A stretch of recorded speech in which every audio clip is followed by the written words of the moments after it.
大家好，我是一小点儿，很久没有做面包了。今天我们来做一款我个人非常喜欢的面包——巧克力蔓越莓软欧包。这个面包还是采用中种法制作。关于中种面团的详细内容，可以参考我北海道吐司的视频。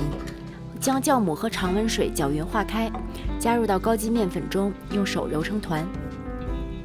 面团成团之后，再揉2分钟就可以了，不需要揉到特别光滑。盖好盖子，在室温下发酵1个小时至2倍大之后，转移到冰箱冷藏发酵1晚。中种面团最多可以在冷藏室中保持3天。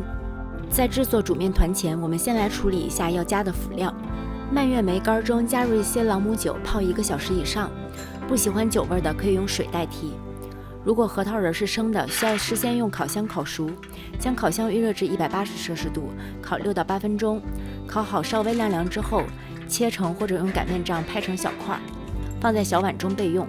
制作煮面团之前，提前1个小时将中种面团拿到室温下回温，将煮面团中除了黄油之外的所有材料加入到搅拌盆中，将中种面团撕成小块也一起加入，用厨师机中低速搅拌10分钟左右，直到能将面团抻出一层比较厚的膜。这个时候的面筋已经初步形成了。此时加入已经在室温下软化好的黄油，因为油脂会阻碍面筋的形成，所以最后再加入黄油。继续用厨师机中低速搅拌15分钟左右。这时我们再抻开面团检查一下状态，如果能形成透光的薄膜，并且捅破之后洞口的边缘是光滑的就可以了。这就是我们常说的完全扩展阶段。此时将泡好的蔓越莓用厨房纸吸去多余的水分，和核桃仁、巧克力一起加入到搅拌盆中，低速搅拌混合到面团中。如果盆底有些果仁没混进去，就用手把它们包在面团里。最后将面团用这样向后折叠的方式整理成团，盖好，在室温下发酵30到40分钟。因为加入中种面团的关系，在这里发酵时间不需要很长，面团也不会像直接加入酵母发酵的面团那样膨胀到很大。将面团转移到撒了少许手粉的案板上，按压排气，去除里面的大气泡，然后将4个边向内折叠整理成团，可以拍去表面多余的面粉。将面团光面朝上，盖上保鲜膜，中间发酵15分钟，这样可以让面筋松弛一下，有利于之后的整形。15分钟之后，我们来进行最后的整形。用2只手抱住面团，利用与案板的摩擦力将面团向后拉，然后转换方向进行同样的操作。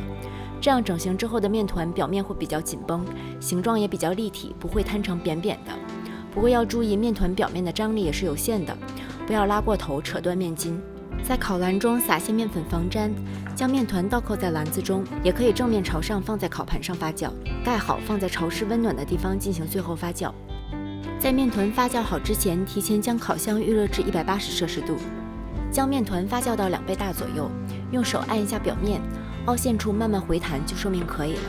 烤盘中垫油纸或者硅胶垫，将面包扣在烤盘中，用刀片在表面画出大约0.5厘米深的纹路，这样面包可以按照图案膨胀，形成漂亮的花纹。将烤盘放置烤箱中层烤35分钟左右，如果后期表面上色过快，可以在上面加盖锡纸，防止表面上色过深。面包烤好了，把它小心地转移到烤架上稍微晾凉，避免底部凝结水汽。中种面团制作面包其实比直接用酵母发酵更适合新手操作，对面团第一次发酵程度的判断要求不高，成功率比较高。这款软欧包结合了传统欧包有嚼劲的表皮和软面包内部的柔软细腻。味道上，我们有来自蔓越莓的酸，来自核桃仁的果仁香，再伴随着半融化的巧克力的甜，味道和口感都很丰富，我个人特别喜欢。在制作上难度也不是很大，不论你是面包爱好者还是初次制作，都应该能轻松掌握。如果喜欢，不妨自己试一试。谢谢大家的收看，如果你也喜欢这款面包，请不要忘记给这个视频点赞和订阅我的频道。B 站的朋友不要忘记转发、投币、收藏。我是一小点儿，我们下期再见。